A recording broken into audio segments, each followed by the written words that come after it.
Bonjour à vous et bienvenue sur cette chaîne, donc en ce jeudi 30 novembre 2023, la fin de ce mois-ci. Bientôt nous rentrons en décembre. J'espère que vous allez bien.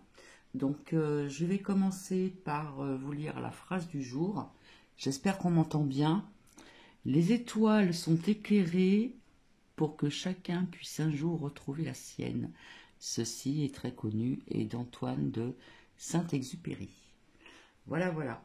Donc j'espère que vous allez bien. Je reviendrai ultérieurement, comment dire, parce que là il est très tôt, hein, il est minuit passé, voilà, pour un autre sujet.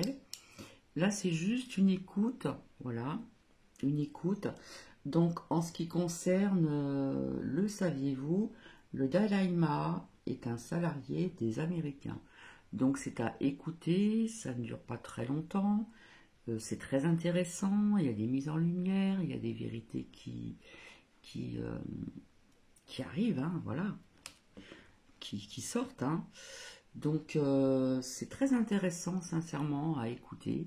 Et puis si vous voulez mettre des commentaires, toujours bien sûr dans la bienveillance, ceci est le bienvenu. Seront les bienvenus, pardon, en commentaire. Voilà, voilà. Donc je ne sais pas quel temps il fait chez vous. Ici, ben, le temps, voilà, il n'y a pratiquement pas de pluie là en ce moment, mais bon, il y a de la neige un petit peu, enfin pas ici, mais bon, dans les alentours, on va dire. Voilà, nous rentrons bientôt dans l'hiver quand même. Hein. Donc sincèrement, je vous invite vraiment à écouter ceci. Alors, je vous avais dit, pour certaines personnes, il y a quelqu'un qui m'a demandé, oui, pour prédiction de 2024. Oui, je devais y venir, et puis à chaque fois, voilà, j'ai été très occupée, j'ai des rendez-vous, etc., etc. Enfin, je vous expliquerai tout ceci par la suite. Mais je vous avais dit que je changerais de façon de faire sur cette chaîne, voilà. Donc, bah, je vous souhaite une bonne écoute, sincèrement. Et puis, peut-être vous en avez déjà entendu parler. Et ce que vous allez entendre là, voilà. Donc, à vous de voir. Hein. Mais bon, apparemment, c'est de sources sûres. Donc, je vous souhaite une bonne écoute. En principe, le son est au taquet. Je vous fais coucou assez rapidement, voilà. Et je vous dis peut-être à plus tard. Bonne écoute. Je crois. Vous vous attaquez au mythe du Dalai Lama, mythe en tout cas chez nous, Occident, surtout la France. On entend donc ce Dalai Lama, prix Nobel de la paix, qui est celui qui incarne le martyr d'un Tibet soumis au joug chinois. On parle de sagesse, voilà. Et finalement, vous cassez tous ces mythes et vous nous dites attention, c'est pas vraiment celui qu'on pense. Hein. D'abord, il a été quand même formé par un officier nazi. Il est fortement financé par la CIA, et ça, c'est absolument fondamental. Et puis, il a laissé faire, par exemple, des abus sexuels dans la communauté bouddhiste, alors qu'il était largement au courant. Enfin, beaucoup d'informations dans votre livre. Alors, revenons peut-être sur le début, donc sa formation par l'officier nazi, et ensuite sur les subventions américaines. Oui, en fait, l'histoire du Dalai Lama a très mal commencé parce que vous l'avez dit, il a été élevé et éduqué par un officier nazi qui était un très proche d'Himmler et qui avait été envoyé en fait par Hitler pour essayer de repérer ce qu'était une race pure, une race supérieure. Vous savez que les nazis étaient très intéressés par ça. Et donc ils ont envoyé une équipe au Tibet et alors, il y avait Heinrich Harrer qui a formé le Dalai Lama, et puis il y avait une équipe qui était là pour essayer de mesurer les caractéristiques d'une race pure. Alors ils mesuraient les pommettes, le crâne, tout ce qu'on veut, des choses comme ça auxquelles ils croyaient à l'époque, donc à la recherche de la race pure. Et moi ça m'a beaucoup intéressé parce que par mes origines, je suis quelqu'un d'une race impure. Je suis d'origine espagnole par mes deux parents. Mon fils aîné vit avec une japonaise. Mon second fils vit avec une Cambodgienne d'origine chinoise. Ma compagne a un fils qui vit avec l'Argentine et sa fille a adopté un petit Marocain. Alors vous voyez que moi, je suis plutôt pour le grand remplacement, c'est tout à fait le contraire de ce qui se faisait au Tibet. Alors il y a eu ça, il y a eu cette promotion tout à fait donc, nazie du Dalai Lama, et dont il ne s'est jamais départi. Parce qu'on aurait pu espérer que, bon, quand il est enfant, il faut croire ce qu'on lui dit, mais ensuite il est devenu adulte et il a parcouru le monde. Mais il ne s'est jamais départi de cette tendance nazie, il a gardé ses amitiés. Et par exemple, un exemple frappant, c'est que quand Pinochet a été arrêté quelque temps à Londres, alors qu'il était en voyage, le Dalai Lama est intervenu aussitôt pour le faire libérer. Alors que Nelson Mandela croupissait en prison depuis 25 ans sans que le Dalai Lama bouge le petit doigt. On voit comment était cette référence, et ça a toujours été ça d'ailleurs.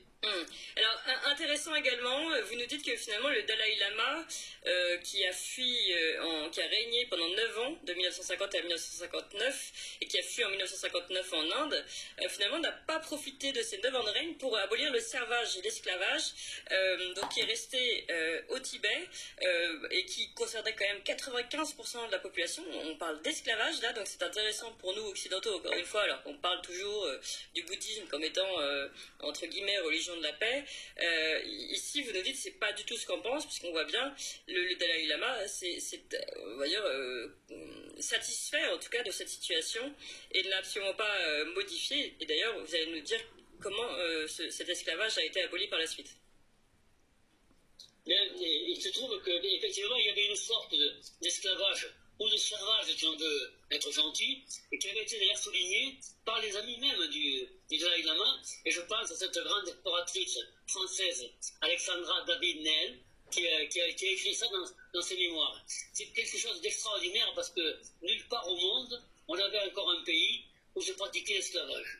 Ouais. Et il s'est trouvé que quand l'armée chinoise est arrivée au Tibet, et ce que les Chinois appellent la libération du Tibet, et que quand le Dalai Lama a fui en Inde, à Dharamsala, dès que les Chinois sont arrivés, ils ont aboli l'esclavage, mais pas uniquement l'esclavage. Ils ont aussi aboli un système horrible qui était celui des dettes héréditaires. C'est-à-dire qu'on pouvait naître au Tibet, les enfants pauvres pouvaient naître avec des dettes héréditaires, des dettes qu'avaient contractées leurs parents. C'est quelque chose d'horrible. Il y avait aussi le fait, alors ça a été aussitôt aboli, il y a aussi le fait des impôts qui étaient multiples, et chaque seigneur pouvait inventer des impôts, et les paysans croulaient sous les impôts. Il y a eu aussi quelque chose de capital, et qui a beaucoup déplu au Dalai Lama, qui continue à lui déplaire d'ailleurs, ça a été l'éducation. C'est-à-dire qu'à l'époque du Dalai Lama, 95% des Tibétains étaient analphabètes, soit allaient à l'école, et encore pour des cours qui concernaient essentiellement la religion, les aristocrates et les moines. Ouais. La population était entièrement analphabète. Aujourd'hui, la population va à l'école. Et une des conséquences de cet adoucissement du sort des Tibétains, c'est que l'espérance de vie, qui était de 37 ans et demi à l'époque du Dalai Lama, a pratiquement doublé. Alors voilà, vous savez, quand on parle de liberté et de bonheur des peuples, il faut prendre ça aussi en considération. Ben, évidemment, c'est important de voir ce qui se passe quand même au Tibet, où il a régné pendant 9 ans, et donc au moment où il fuit, 11 jours plus tard, le servage et l'esclavage ont été abolis, et lui reviendra là-dessus en disant « oui, je comptais abolir le servage, bon, j'ai pas eu le temps. Bon, 9 ans, voilà, il n'a pas eu le temps de le faire. » Alors, allons désormais dans la partie, évidemment, la plus intéressante en termes de géopolitique, c'est la CIA, qui finalement sponsorise, subventionne, mais très lourdement le Dalai Lama. D'abord, vous allez nous expliquer quelle somme, comment et pourquoi, surtout pourquoi. Alors en fait, la CIA, elle ne le fait pas directement, hein. Elle le fait par l'intermédiaire d'un écran qui s'appelle la National Endowment for Democracy, la Fondation nationale pour la démocratie, et ce qui fait qu'on ne voit pas que l'argent vient directement de la CIA, mais la CIA avait, je crois, plus de 15 programmes d'action en direction du Tibet, sous des prétextes divers. Hein. Vous pouvez aider à ça peut pas apprendre la couture ou n'importe quoi. Et donc, mais c'était des moyens de s'introduire au Tibet et de garder une présence et éventuellement de faire, le moment venu, ce qu'on a appelé par la suite des révolutions de couleur. Donc ils sont là, comme ils sont en général d'ailleurs dans tous les pays où ils veulent semer des troubles. Ils étaient présents en Ukraine, ils sont présents absolument en Chine, au Xinjiang, partout ils peuvent essayer de renverser les gouvernements, ils le font. Ils étaient présents aussi dans beaucoup de pays d'Amérique latine. Donc ils reçoivent de l'argent, c'est par centaines de milliers de dollars, et ces choses-là ont été secrètes jusqu'au jour où elles sont révélées, et maintenant le Dalai Lama ne nie plus qu'il reçoit de l'argent directement de la CIA. Oui, il ne le nie pas. Puis il y a eu l'ouverture des archives américaines où tous ces documents désormais sont rendus publics. Mais c'est quand même très important, même quand c'est public, que le public justement puisse prendre connaissance. Et c'est aussi l'objectif de ces émissions. Alors, dans votre livre, vous donnez quelques chiffres. Hein. Je ne sais pas si vous voulez nous les citer ou si je les cite ici. On voit, vous voyez, pas moins de 16 programmes que subventionnait la NED et donc indirectement la CIA pour le Tibet. Alors je ne vais pas vous donner les noms parce qu'ils sont un peu impossibles, mais on a 15 000 $ pour le premier programme. Pour le Consultation Samdup, on a 50 000 $. Le Gushu Sum Movement of Tibet, on a 43 000 $. L'autre, on a 50 000 $, 45 000 $, 25 000 $, 22 000 $. Enfin, ça fait des sommes. Quand on les cumule tous, sachant qu'il y en a 16, ça fait des sommes évidemment très importantes. Oui, surtout quand on considère ce qu'est le niveau de vie au Tibet. Donc, moi, je dois vous dire aussi que quand j'ai écrit ce livre-là, j'avais fait une première version en 2011, au retour d'un voyage au Tibet, avec un grand reporter du Monde et un grand reporter du Figaro. Quand j'ai écrit ce livre-là, il faut savoir que le Dalai Lama était quelqu'un d'intouchable. C'est peut-être encore un peu le cas aujourd'hui, mais moins parce que, peut-être on en parlera, mais il y a eu ces scandales sexuels qui sont maintenant connus. Mais quand j'ai écrit ce premier livre-là, c'était un peu de la folie parce que le Dalai Lama, on pouvait le considérer, c'était quelqu'un du niveau de Gandhi, de Martin Luther King, de Mandela, de l'abbé Pierre ou de Jean Moulin. Donc il était vraiment intouchable. Oui, pas touche le Dalai Lama. Et aujourd'hui, il est moins, parce que petit à petit, tout se révèle, hein, mais aussi parce qu'il est vieux, il a 88 ans, et je crois que les Américains ont compris que le Tibet, pour eux, c'est foutu. Ils n'arriveront pas à séparer le Tibet de la Chine. Je crois que c'est une affaire, c'est un combat qui est perdu. C'est la raison pour laquelle, d'ailleurs, actuellement, ils sont plutôt sur le Xinjiang pour essayer de voir comment on pourrait affaiblir la Chine de l'intérieur. De l'autre côté, oui, par d'autres procédés. Vous révélez également que depuis sa chute de la Chine, le Dalai Lama a bénéficié de subventions personnelles qui ont été versées par la CIA, en plus des subventions que j'ai pu citer tout à l'heure. Et là, vous donnez d'autres chiffres. 180 000 $ lui ont été personnellement versés chaque année, de 1959 à 1972.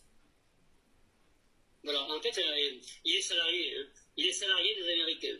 Donc c'est la raison pour laquelle il est toujours d'accord avec eux. Vous savez, quand les Américains sont intervenus en Afghanistan, la réaction du Dalai Lama a été, je cite de mémoire, mais je crois que c'est presque mot pour mot, et il a dit, c'est très bien, c'est bienvenu, maintenant il faudrait s'intéresser aussi au Tibet. C'est pratiquement un appel à une intervention des Américains dans son pays. Il l'avait déjà fait quand il était encore en activité, quand il régnait encore sur le Tibet. Il avait à un moment donné eu l'idée de faire appel à 4 armées étrangères pour le maintenir sur son trône. C'était le Népal, c'était l'Inde, c'était la Grande-Bretagne et c'était les États-Unis. Il avait envoyé des émissaires dans ces pays-là, et puis aucun de ces pays n'a voulu se lancer dans cette aventure-là. Mais il faut savoir que le prix Nobel de la paix a été attribué à cet homme-là qui voulait que son pays soit envahi par 4 armées étrangères. Oui. Et puis, ce qui est intéressant également dans ce que vous dites, c'est que ce sont des informations en effet géopolitiques, stratégiques, qui montrent le lien entre les États-Unis, un lien clair désormais financier, mais aussi d'influence, ce qu'on appelle de soft power, d'influence intellectuelle, on va dire, de la manière de penser américaine sur l'élite tibétaine. Et ce qui est intéressant, c'est par exemple, vous citez Emmanuel Macron en 2016, qui a rencontré le Dalai Lama, il a tweeté: extasié, j'ai vu le visage de la bienveillance. Alors, c'est intéressant parce que beaucoup parlent de bienveillance quand on parle du Dalai Lama, et vous donnez beaucoup d'exemples pour montrer. Alors, vous parlez par exemple de son traitement des femmes, qui est affreux, des viols qu'il a cachés. Évidemment, on a parlé de l'esclavage. Beaucoup d'éléments qui montrent que ce n'est pas l'homme de la bienveillance, mais que des personnes qui ne soient pas au courant se bercent de ces illusions, c'est tout à fait possible, mais en point de vue géopolitique, qu'est-ce que ça dit aussi, par exemple, de la France, qui n'est pas forcément capable de comprendre que les Américains ont des intérêts sur place, et que donc le Dalai Lama n'est peut-être ici que leur outil, finalement. Vous savez, le général de Gaulle est mort. Le général de Gaulle, ça n'a jamais été mon idole de son vivant, mais en tout cas, il avait une vision géopolitique qui était tout à fait différente de celle qu'ont ses successeurs. Et donc, la France, il faut le dire, mais on peut dire aussi l'Europe. L'Europe est soumise aux États-Unis d'Amérique. Il n'y a pas, si vous voulez, trois blocs. Il n'y a pas les États-Unis, la Chine avec la Russie, et puis l'Europe. L'Europe, comme elle fait partie, en fait, c'est un appendice de la politique états-unienne.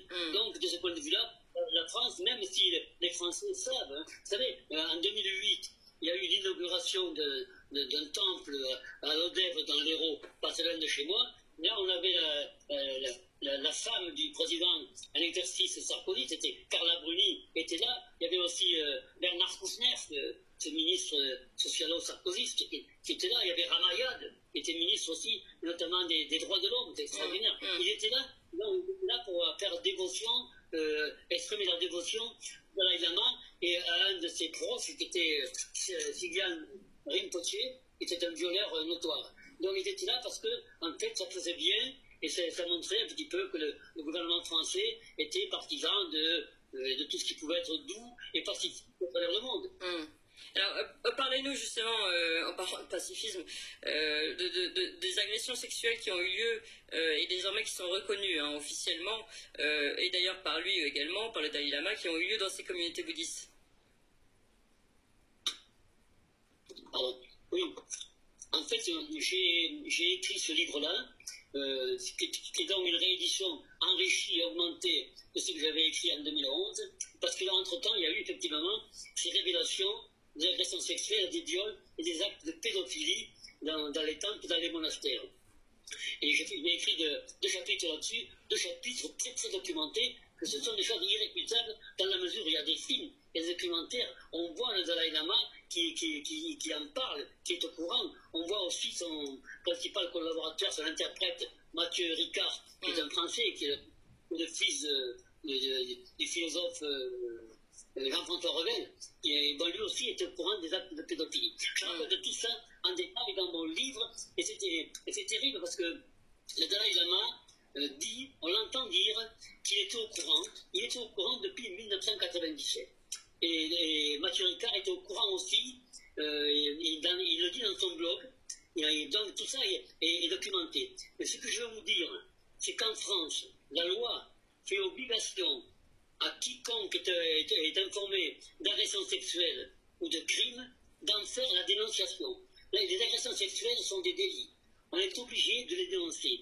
Les viols sont des crimes. On est obligé de les dénoncer. Il y a plus forte raison si ces crimes sont commis par des gens qui sont susceptibles de les renouveler. Donc moi je vote, si je voulais aller au bout de ma pensée, je pense que le Dalai Lama et toute son équipe là qui était au courant de ce qui se passait dans les monastères et dans les temples. Mais racontez-nous un peu ce qui se passait, parce que tout le monde n'est pas au courant de savoir qu'est-ce qui se passait dans les monastères et les temples. En fait, c'est les maîtres, les lamas, etc., qui finalement procédaient à des viols des personnes qui étaient censées de leurs disciples.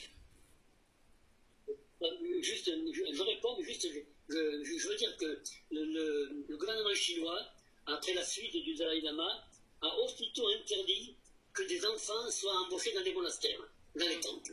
Parce qu'on sait qu'il y avait des enfants de paysans, des moignons, qui étaient là pour, en fait, c'était les objets sexuels des prêtres. Voilà. Donc ça a été interdit dès l'arrivée en Chine, dès l'arrivée de l'armée chinoise. Alors, ce qui était passé ailleurs, et y compris en France, c'est que, en fait, ça fonctionnait un petit peu comme une secte. Il y avait une dévotion terrible envers les lamas, qui agissaient un petit peu comme des gourous. Ils recrutaient des femmes, elles étaient jolies, c'était mieux. Ils recrutaient des femmes pour faire un petit peu, pour être la cour de ces responsables bouddhistes. Et je pense notamment à Sogyal Rinpoche, qui était un violeur récidiviste et qui avait autour de lui toujours une cour de jeunes filles, si possible assez belles, et qui le suivait partout, qui l'habillait à s'habiller, à se coucher, et qui dormait au pied de son lit. Et ces gens-là racontaient à leurs adeptes que si elles se comportaient bien, elles auraient une vie meilleure après dans leur réincarnation, et que si au contraire elles se comportaient mal, si elles désobéissaient, eh bien, elles auraient une vie très mauvaise, non seulement elles, mais toute leur famille. C'est horrible parce que ça me fait penser à la loi qui était appliquée par Pablo Escobar au Mexique dans le cartel de Medellín.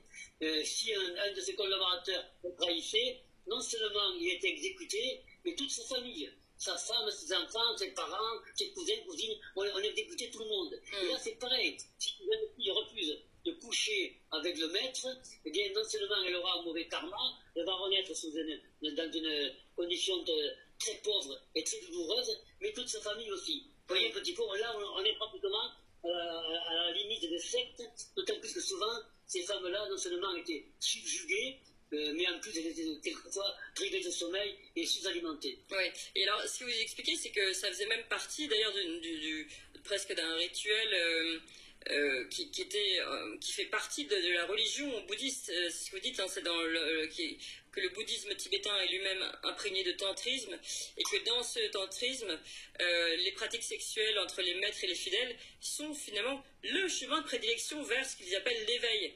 Donc, en fait, le viol, parce qu'on peut appeler ça comme ça, franchement, le viol fait partie presque du chemin religieux vers ce qu'on appelle l'éveil. Oui, et c'est très différent de ce qui se passe dans l'Église catholique. Parce qu'on me dit, mais c'est pas tout à fait nouveau, c'est pas tout pareil, les catholiques c'est pareil. Pas du tout. Les catholiques, ce sont des infractions à la loi catholique. Alors que là, avec effectivement cette partie dite de bouddhisme tantrique, c'est écrit. C'est écrit, en fait, les relations sexuelles entre le maître et les disciples sont un moyen d'arriver effectivement vers l'éveil et d'être à peu près sûr d'avoir une renaissance tout à fait heureuse, paradisiaque. Donc, là, ça fait partie, en fait, de la religion. Et c'est pour ça que c'est aussi très très dangereux. Bon, moi, je ne suis pas partisan de l'interdiction du bouddhisme, mais je crois qu'il y a des choses qu'il faudrait remettre à jour. Et je crois encore une fois qu'il faudrait poursuivre ceux qui favorisent et qui tolèrent les agressions sexuelles, les actes de pédophilie et les viols. Ouais. Et un dernier point intéressant. Ouais. Je ne sais pas ce que font d'ailleurs les groupes féministes, hein, parce que je vois les féministes très très très virulentes sur beaucoup de choses, quelquefois sur des choses qui ne sont pas très très généralisées, mais sur ce point-là, elles sont tout à fait muettes, et même elles ne sont pas muettes, elles soutiennent le bouddhisme, elles soutiennent le Dalai Lama. Il ne faut pas, mesdames, il faut pas si vous êtes féministe, il ne faut pas soutenir la secte du Dalai Lama, qui, entre nous soit dit, n'est pas le pape du bouddhisme dans le monde. Il représente une branche sur 4. Oui, c'est ce que vous disiez, une branche sur 4, c'est intéressant également, ce que j'ignorais. Et sur Maxime Vivas, pour terminer, sur le côté pacifique du Dalai Lama, hein, qui est quand même peut-être même le premier critère qu'on lui prête. Vous dites qu'il n'est absolument pas pacifique. Non, mais d'abord parce qu'il a essayé de faire de lancer le Tibet contre son pays, contre la Chine, hein, par une insurrection armée. Ensuite, je vous disais, il a fait appel à 4 pays étrangers pour que leur armée vienne envahir son pays. Ensuite, il a approuvé chaleureusement l'intervention états-unienne en Afghanistan. Alors, il a eu le prix Nobel de la paix. C'est tout. Mais en fait, c'est tout à fait inutile. Vous savez, Obama a eu aussi le prix Nobel de la paix. C'est ce que j'allais vous dire, franchement. Il a bombardé à travers le monde. Oui, c'est peut-être le président américain qui a déclenché le plus de guerres. Donc, pour un prix Nobel de la paix, c'est intéressant comme concept, en effet. Oui, et vous disiez même, il avait créé aussi une dissension au sein des bouddhistes. Alors, j'ai oublié le nom de la... Dans les Shukden. Oui, voilà. C'est ça, les Shukden. Oui, c'est une branche du bouddhisme qu'il avait adoré à une époque, qu'il a cessé d'adorer, et à Dharamsala, dans se trouve son gouvernement en exil, et bien, les Shukden sont persécutés. On voit des choses extraordinaires, il y a des films là-dessus, hein, c'est documenté, où on voit des affiches à l'entrée de magasins où on peut lire interdit aux Shukden. Les Shukden ne peuvent pas aller à l'école, les Shukden ne peuvent pas se faire soigner dans les hôpitaux. Il y a vraiment une persécution, une branche du bouddhisme, et d'un seul coup, il a renié, et il dit à ses adeptes, dites que c'est moi qui voulais demander. Voilà, donc ce qui fait qu'aujourd'hui, justement, cette branche-là du bouddhisme est, comme vous l'avez dit, interdite d'école, interdite de services publics, interdite voilà, de beaucoup de choses, et très souvent malmenée, mal regardée, etc. Donc on n'est pas du tout dans la vision accueillante, bienveillante, comme dit Emmanuel Macron, ou encore pacifique. Voilà, Maxime Vivas, rapidement, hein, on a fait un tour, brossé rapidement le tour de votre... Voilà, c'est terminé. Donc, vous voyez un petit peu. Hein. Voilà, si vous voulez mettre des commentaires, bah écoutez, c'est avec grand plaisir. Et je vous retrouve donc ultérieurement. Bisous, bisous.